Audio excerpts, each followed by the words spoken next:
नमस्कार मैत्रिणींनो, शारदीय नवरात्रानिमित्त मी आज तुमच्यासाठी नवीन व्हिडिओ घेऊन येत आहे. 2025 यंदा शारदीय नवरात्र 10 दिवसाचे. कोणत्या देवीने कोणत्या रंगाची साडी परिधान केलेली आहे जाणून घेऊया याची संपूर्ण माहिती. चला तर मग आपण व्हिडिओला सुरुवात करूया. अनेक वर्षापासून शारदीय नवरात्र हे 9 दिवसाचे आणि 9 माळा असतात. मात्र ह्या 2025ला हे शारदीय नवरात्र हे 10 दिवसाचे आलेले आहे. तर हिंदू पंचांगानुसार शारदीय नवरात्र अश्विन महिन्याच्या शुक्ल पक्षाच्या प्रतिपद तिथीपासून हे चालू होत असते आणि त्याची समाप्ती ही दशमी विजयदशमीच्या म्हणजे दसऱ्या दिवशी त्याची समाप्ती होत असते.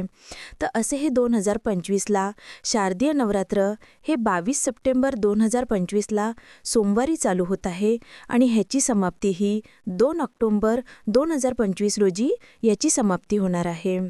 म्हणजे 2025ला शारदीय नवरात्र हे 10 दिवसाची आलेली आहे.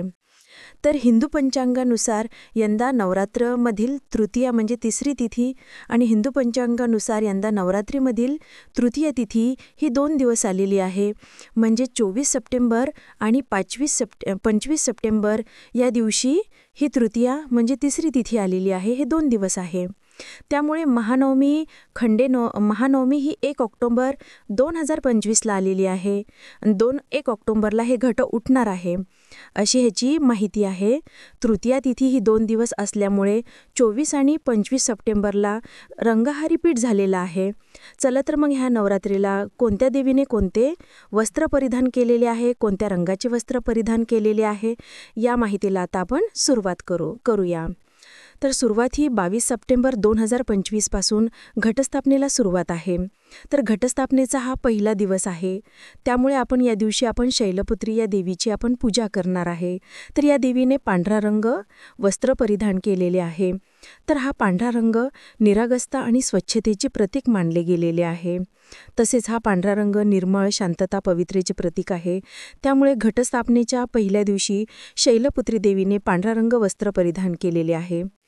23 सप्टेंबर 2025 मंगळवार. तर या दिवशी आपण ब्रह्मचरणी देवीची पूजा करणार आहे. तर या देवीने लाल वस्त्र परिधान केलेले आहे. आता हा लाल रंग हा आवड, शुभ संकेत आणि रागाचं प्रतीक मानले गेलेले आहे. तर असे ह्या 23 सप्टेंबरला आपण ब्रह्मचरणी देवीची पूजा करणार आहे आणि या देवीने लाल रंग वस्त्र परिधान केलेले आहे. आता 24 सप्टेंबर 2025 बुधवारी. तर त्या दिवशी आपण चंद्रघंटा या देवीची पूजा करणार आहे. तर या दिवशी गडद निळा असे वस्त्र या देवीने परिधान केलेले आहे. तर निळा रंग हा ऊर्जेचे प्रतीक मानला गेलेला आहे. विश्वाच्या श्रद्धेचे प्रतीक म्हणून या निळ्या रंगाकडे आपण पाहत असतो. तर असा हा 24 सप्टेंबरला चंद्रघंटा देवीची पूजा करणार आहे आणि या देवीने निळा रंग हा परिधान केलेला आहे. तसेच 25 सप्टेंबर 2025 रोजी गुरुवारी आपण चंद्रघंटा या देवीचीच पूजा करणार आहे. तर या दिवशी गडद निळा हा रंग परिधान केलेला आहे. तर तृतीया तिथी ही 2 दिवस असल्यामुळे गुरुवारीही आपण चंद्रघंटा देवीचीच पूजा करणार आहे. असे हे 24 आणि 25 रोजी निळा रंग हा रिपीट झालेला आहे. 26 सप्टेंबर 2025 शुक्रवारी आपण या दिवशी आपण कुष्मांडा देवीची पूजा करणार आहे. तर या देवीने पिवळ्या रंगाची साडी परिधान केलेली आहे. तर हा पिवळा रंग आनंद आणि उत्साहाचे प्रतीक असा हा रंग मानला गेलेला आहे. तर या दिवशी आपण कुष्मांडा देवीची पूजा करत आहे आणि या देवीने पिवळ्या रंगाची साडी परिधान केलेली आहे. तसेच 27 सप्टेंबर 2025 रोजी शनिवारी आपण या दिवशी स्कंद मातेची पूजा करणार आहे. तर या देवीने हिरव्या रंगाची साडी परिधान केलेली आहे. तर असा हा हिरवा रंग निसर्गाचे आणि मायेचे प्रतीक मानला गेलेला आहे. तर अशा ह्या स्कंदमाता देवीने हिरव्या रंगाची साडी परिधान केलेली आहे. तसेच 28 सप्टेंबर 2025 रविवारी या दिवशी आपण कात्यायनी देवीची पूजा करणार आहे. या देवीने राखाडी रंगाची साडी परिधान केलेली आहे. राखाडी रंग हा स्थिरतेचा आणि शिस्तबद्धतेचा रंग म्हणून हा ओळखला जातो. असं हे 28 सप्टेंबरला आपण कात्यायनी देवीची पूजा करणार आहे. 29 सप्टेंबर 2025 सोमवारी आपण या दिवशी काल रात्री या देवीची पूजा करणार आहे. या देवीने केशरी रंगाची साडी परिधान केलेली आहे. केशरी रंग हा शांतता आणि ज्ञानाचे प्रतीक असा मानला गेलेला आहे. त्यामुळे आपण त्या दिवशी आपण कालरात्री देवीची आपण पूजा करणार आहे। तसेच 30 सप्टेंबर 2025 मंगळवारी या दिवशी आपण महागौरी देवीची आपण पूजा करणार आहे। या दिवशी मोरपंखे या रंगाची या देवीने साडी परिधान केलेली आहे।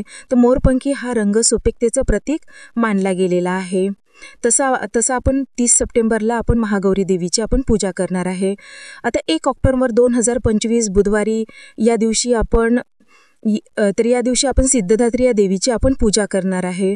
तर या देवीने गुलाबी रंगाची साडी परिधान केलेली आहे।